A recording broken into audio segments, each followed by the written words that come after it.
Hostel का room number 204। आज भी जब ये नंबर जहन में आता है तो अंदर तक एक सिहरन दौड़ जाती है। वो रात का फैसला और सुबह का वो मंजर मैं चाहकर भी कभी नहीं भूल सकता। उस रात मैंने सोचा था कि मैं लाइब्रेरी में ही रुक जाता हूँ। मेरा रूममेट समीर तो है ही कमरे में, वो अकेला संभाल लेगा। लेकिन जब मैं सुबह लौटा तो दरवाजे के अंदर जो मैंने देखा, उसे देखकर मेरे पैर वहीं जम गए।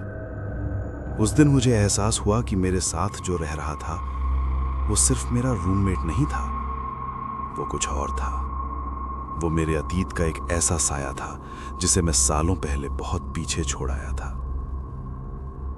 ये कहानी तब शुरू हुई जब मैंने बैंगलोर के एक जाने माने इंजीनियरिंग कॉलेज में दाखिला लिया। मैं अमित, यूपी के एक छोटे से शहर का लड़का, और मेरे लिए ये दुनिया बिल्कुल नहीं थी। हॉस्टल की जिंदगी, दोस्तों के साथ देर रात की मस्ती, पढ़ाई का प्रेशर, सब कुछ एकदम नया और रोमांचक था। मुझे रूम नंबर 204 मिला और मेरा रूममेट बना समीर। समीर बहुत ही शांत था, कम बोलता था, पर धीरे धीरे हमारी दोस्ती हो गई। वो भी मेरी ही तरह एक छोटे शहर से था।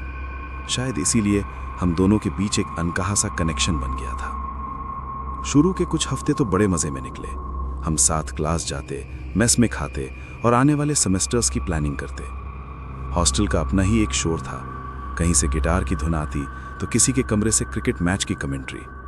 हमारा कमरा भी उसी दुनिया का एक छोटा सा हिस्सा था। मेरी दीवारों पर मेरे फेवरेट बैंड्स के पोस्टर थे तो समीर की टेबल पर उसके घर वालों की एक तस्वीर रखी थी। सब कुछ परफेक्ट था, जैसा एक नॉर्मल हॉस्टल रूम में होता है। हमारे सपने बड़े थे और फिक्रें छोटी।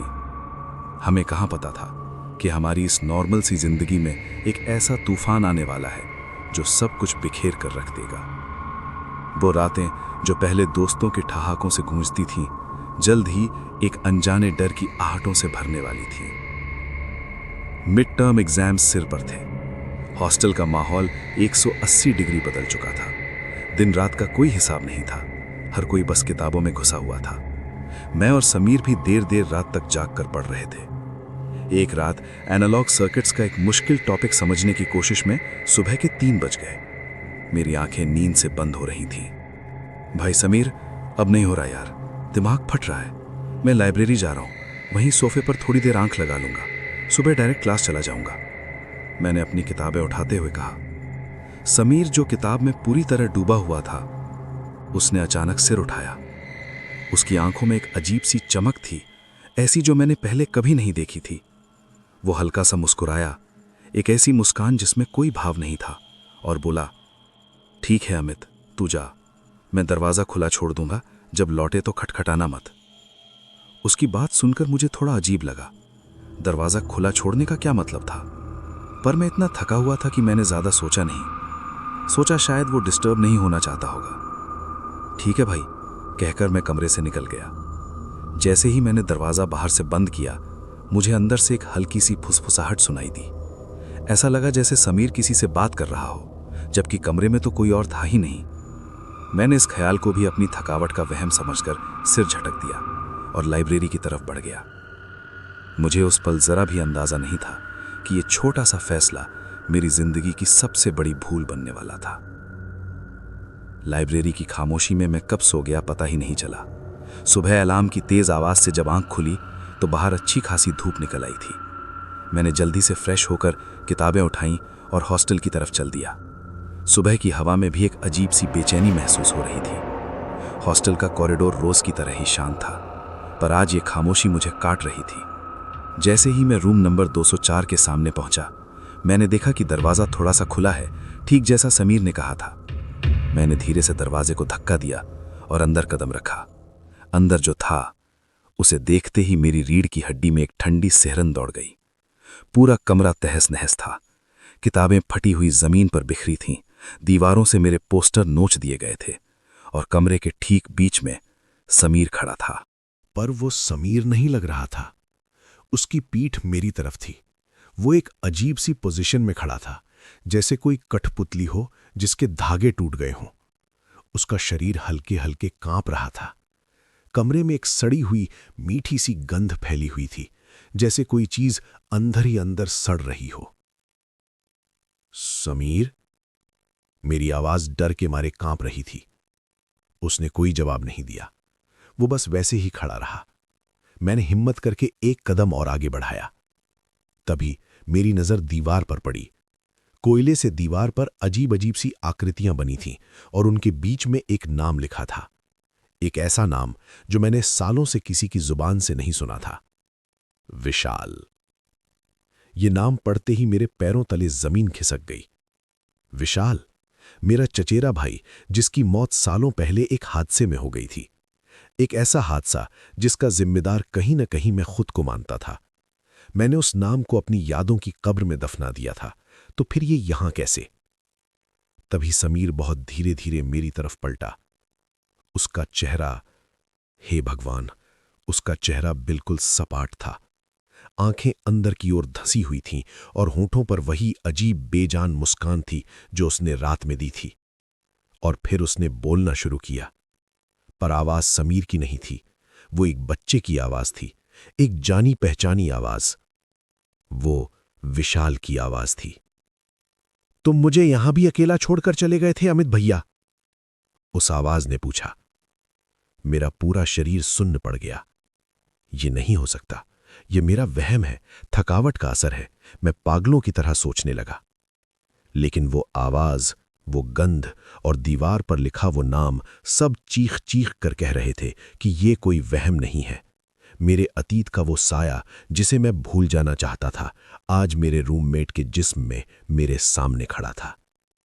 मैं अपनी जगह पर पत्थर बन चुका था।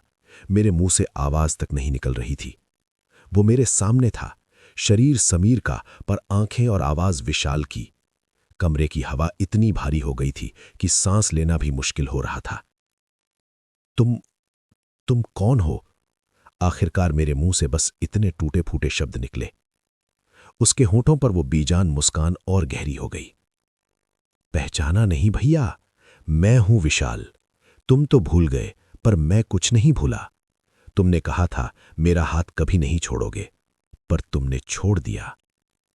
उसकी आवाज सुनते ही मेरे दिमाग में सालों पुरानी वो घटना एक फिल्म की तरह चलने लगी। गांव का वो पुराना कुआं, हम दोनों खेल रहे थे और बस एक पल के लिए मेरा ध्यान भटका था। जब मैंने मुड़कर देखा तो विशाल कुएं के अंदर था। मैं इतना डर गया था कि मैं वहां से भाग गया। मैंने किसी को कुछ नहीं बताया। उसकी लाश 2 दिन बाद मिली थी। उस दिन के बाद से मैंने कभी खुद को माफ नहीं किया। वो अपराध बोध मेरे अंदर एक जहर की तरह घुलता रहा, जिसे मैंने सबसे और खुद से भी छुपा कर रखा था। ये सच नहीं है, मैं पीछे हटते हुए बड़बड़ाया। क्यों सच नहीं है? वो एक एक कदम मेरी तरफ बढ़ाने लगा। उसके चलने का तरीका भी अजीब था, जैसे उसके पैर जमीन को छू ही नहीं रहे हों। तुम भाग गए थे अमित भैया। तुमने मुझे वहां मरने के लिए छोड़ दिया। मैं बस इंतजार करता रहा कि तुम आओगे, मुझे बचाओगे, पर तुम नहीं आए। अब वो मेरे बिल्कुल करीब था। उसकी आंखों में अब सालों पुराना गुस्सा था, एक ऐसी नफरत जो अंदर ही अंदर सुलग रही थी। कमरे में फैली वो सड़ी हुई गंध अब और तेज हो गई थी। मुझे लगा जैसे मेरा दम घुट जाएगा। अचानक उसने अपना हाथ उठाया। उसकी उंगलियां लंबी और टेढ़ी मेढ़ी लग रही थीं। उसने मेरे कंधे पर हाथ रखा। उसका स्पर्श बर्फ की तरह ठंडा था, एक ऐसी ठंडक जो मेरे जिस्म से होती हुई सीधी मेरी रूह तक पहुंच गई। मैं चीखना चाहता था, भागना चाहता था, पर मेरे शरीर ने मेरा साथ छोड़ दिया था। मैं बस एक मूर्ति की तरह खड़ा रहा। तभी कमरे की ट्यूबलाइट जोर जोर से झपकने लगी और एक कान फाड़ देने वाली आवाज के साथ फट गई। पूरे कमरे में घना अंधेरा छा गया। उस अंधेरे ने मुझे बस उसकी भारी सांसों की और एक हल्की सी फुसफुसाहट की आवाज आ रही थी। अब हम हमेशा साथ रहेंगे भैया। उस एक पल के लिए उस गहरे अंधेरे में वक्त जैसे रुक गया था। मेरे दिमाग ने काम करना बंद कर दिया था। मौत का ठंडा एहसास इतना करीब था कि मैं उसे महसूस कर सकता था। लेकिन तभी न जाने कहां से मेरे अंदर हिम्मत की एक चिंगारी भड़की। ये शायद जीने की जिद थी या उस सालों पुराने अपराध बोध से आजाद होने की छटपटाहट। जैसे ही वो मेरे और करीब आया, मैंने अपनी पूरी ताकत से उसे धक्का दिया और दरवाजे की तरफ भागा। मुझे नहीं पता मुझ में इतनी हिम्मत कहां से आई। मैं बस भाग रहा था, बिना पीछे देखे, बिना कुछ सोचे। मुझे उसके चीखने की आवाज सुनाई दी। एक ऐसी चीख जिसमें दर्द, गुस्सा और निराशा सब कुछ मिला हुआ था। वो आवाज मेरे कानों में पिघले हुए शीशे की तरह उतर रही थी। मैंने पीछे मुड़कर देखने की हिम्मत नहीं की। मैं हॉस्टल के कॉरिडोर में पागलों की तरह भागा। मेरे फेफड़े जवाब दे रहे थे, पर मैं नहीं रुका। जैसे ही मैं हॉस्टल के मेन गेट से बाहर निकला, सुबह की धूप मेरी आंखों में चुभी। मैंने देखा कि लोग अपनी अपनी क्लास के लिए जा रहे हैं। दुनिया बिल्कुल नॉर्मल लग रही थी, जैसे कुछ हुआ ना हो। मैं हांफते हुए गेट के पास ही जमीन पर बैठ गया। मेरे हाथ पैर अब भी कांप रहे थे।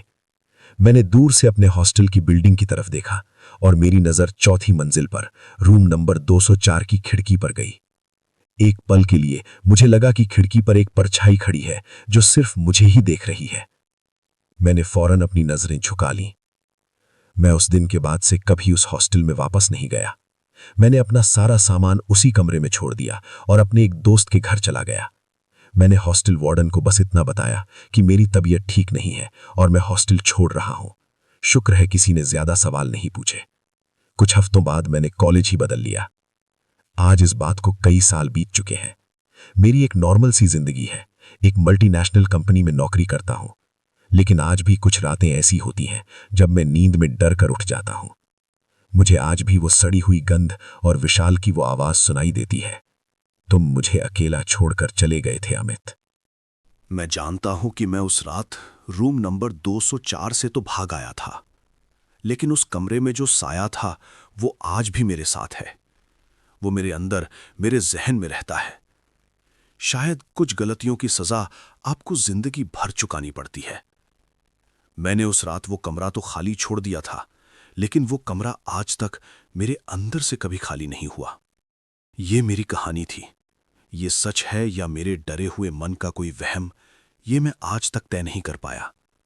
क्या आपके साथ भी कभी ऐसा कुछ हुआ है? क्या आपने भी कभी किसी ऐसी चीज को महसूस किया है जिसे शब्दों में बयां नहीं किया जा सकता? अपनी कहानी नीचे कमेंट्स में हमारे साथ जरूर शेयर करें। और अगर आपको ये कहानी सुनकर जरा भी डर लगा हो तो इस वीडियो को लाइक करें और ऐसी ही और अनसुनी कहानियों के लिए चैनल को सब्सक्राइब करना न भूलें।